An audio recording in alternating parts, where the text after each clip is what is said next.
উল্কা হলো মহাকাশ থেকে আসা একটি ছোট্ট পাথুরে বা ধাতব বস্তু যা পৃথিবীর বায়ুমণ্ডলে প্রবেশ করার সময় বাতাসের সাথে ঘর্ষণে জ্বলে ওঠে একটি উজ্জ্বল আলোর রেখা তৈরি করে, যা আমরা তারা খসা বা শুটিং স্টার হিসেবে দেখতে পাই।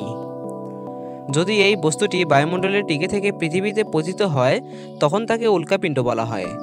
যখন অনেক উল্কা একসাথে আকাশে পড়ে তখন তাকে উল্কাবৃষ্টি বা উল্কা ঝড় বলে। পৃথিবীর জন্মের শুরুর দিকে প্রচুর উল্কাপাত হয়েছিল। অনেক উল্কাপিণ্ডের ভেতর ছিল পানি ও জৈব পদার্থ। বিজ্ঞানীরা মনে করেন পৃথিবীর পানির বড় একটি অংশ এসেছে গ্রহাণু বেল্টের বাইরের ধূমকেতু ও ট্রান্স নেপচুনিয়ান বস্তু থেকে। হাইড্রোজেনের আইসোটোপ, ডিউটেরিয়াম ও প্রোটিয়ামের অনুপাত বিশ্লেষণ করেই এই ধারণা সমর্থন করা হয়। 2018 সালে গবেষকরা পৃথিবীতে পাওয়া প্রায় 4.5 বিলিয়ন বছর পুরনো উল্কাপিণ্ডে তরল পানি ও জৈব পদার্থের প্রমাণ পান। পৃথিবীতে কিভাবে প্রাণ এলো এ সম্পর্কে আমার একটি ভিডিও আছে, লিংক ডিসক্রিপশনে দেওয়া থাকবে। আজ থেকে প্রায় 66 মিলিয়ন বছর আগে এক বিশাল গ্রহাণু বা ধূমকেতু আছড়ে পড়েছিল পৃথিবীর বুকে, আর সেই আঘাতের ফলেই তৈরি হয়েছিল এক বিশাল খাদ, চিকসলুপ খাদ। এই খাদটা লুকিয়ে আছে মেক্সিকোর ইউকাটান উপদ্বীপের মাটির নিচে। এর কেন্দ্র হচ্ছে চিকসলুপ নামের ছোট্ট একটা শহরের কাছে। বিজ্ঞানীরা বলেন এই আঘাত ঘটিয়েছিল অন্তত 10 কিলোমিটার লম্বা এক গ্রহাণু বা ধূমকেতু। এত বড় পাথর যার ধাক্কায় পুরো পৃথিবীর জলবায়ুই বদলে গিয়েছিল। ডাইনোসরদের বিলুপ্তির পেছনেও এই সংঘর্ষকে সবচেয়ে বড় কারণ ধরা হয়।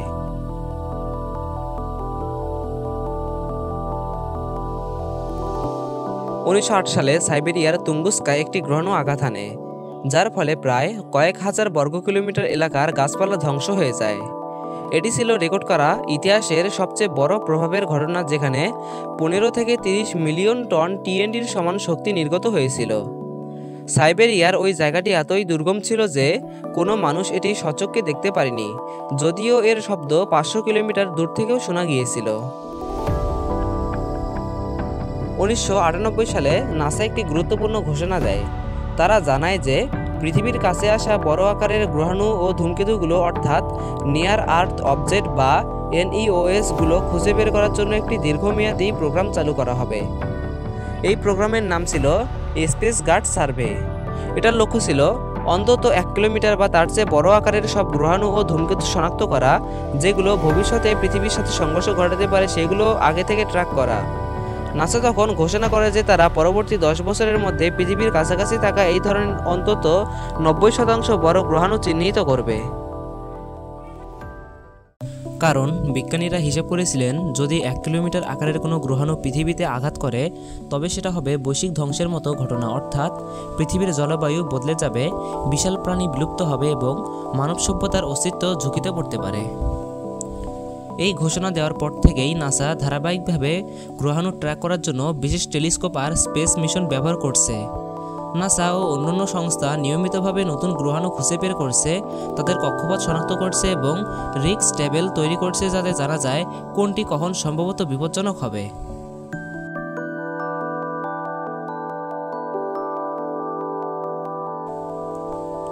এখন প্রশ্ন হলো, কোন ধরনের গ্রহাণুগুলো বিপজ্জনক? সাধারণত যেসব গ্রহাণুর ব্যাস 140 মিটার বা তার বেশি সেগুলো বিপজ্জনক ধরা হয়। 140 মিটার ছোট মনে হলেও যদি এমন কিছু পৃথিবীতে আঘাত করে তবে একটা বড় শহর পুরোপুরি ধ্বংস হতে পারে। আবার 1 কিলোমিটার বা তার বেশি আকারের গ্রহাণু পুরো পৃথিবীর জলবায়ু বদলে দিতে সক্ষম।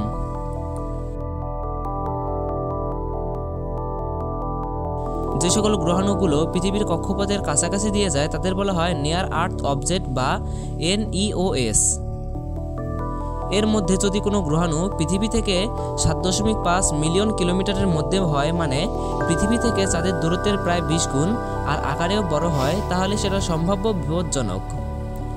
গ্রহাণুগুলো সাধারণত প্রতি সেকেন্ডে 11 কিলোমিটার থেকে 72 কিলোমিটার গতিতে চলে।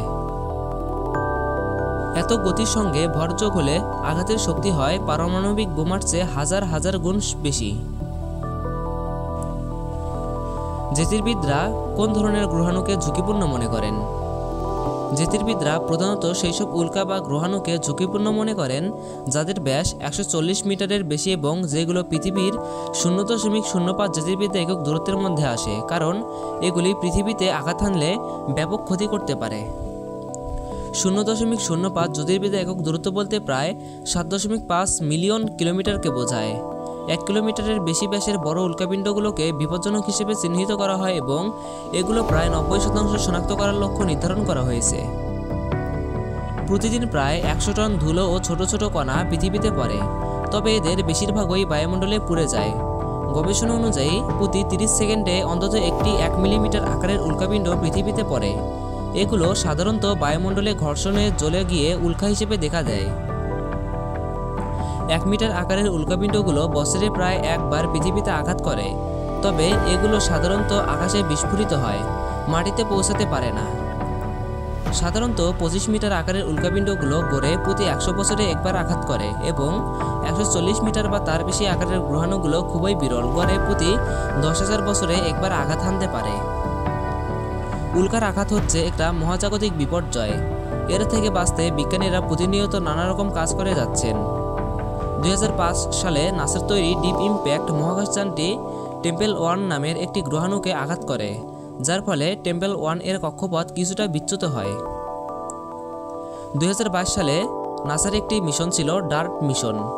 ডার্ট মিশন হলো নাসার ডাবল গ্রহাণু পুনর্নির্দেশ পরীক্ষা, যা 2022 সালের সেপ্টেম্বরে সফলভাবে একটি মহাকাশযানকে একটি ছোট্ট গ্রহাণু টাইমরফোসের সাথে ধাক্কা দিয়ে এর কক্ষপথ পরিবর্তন করে দেখিয়েছিল।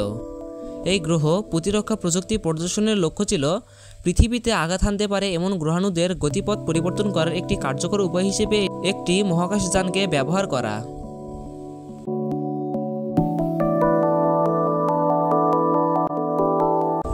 উল্কাপিণ্ড আমাদের শেখায় মহাবিশ্ব আসলে কতটা গভীর ও রহস্যময়।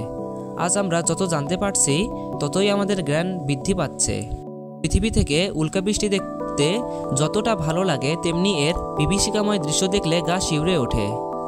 উল্কাপাত শুধু এক আতঙ্কের গল্প নয়, বরং আমাদের জন্য এক অমূল্য বৈজ্ঞানিক বার্তাও।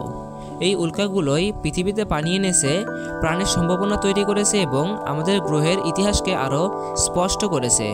তাই প্রতিটি উল্কার আঘাতের পেছনে লুকিয়ে থাকে মহাবিশ্বের এক চমকপ্রদ কাহিনী।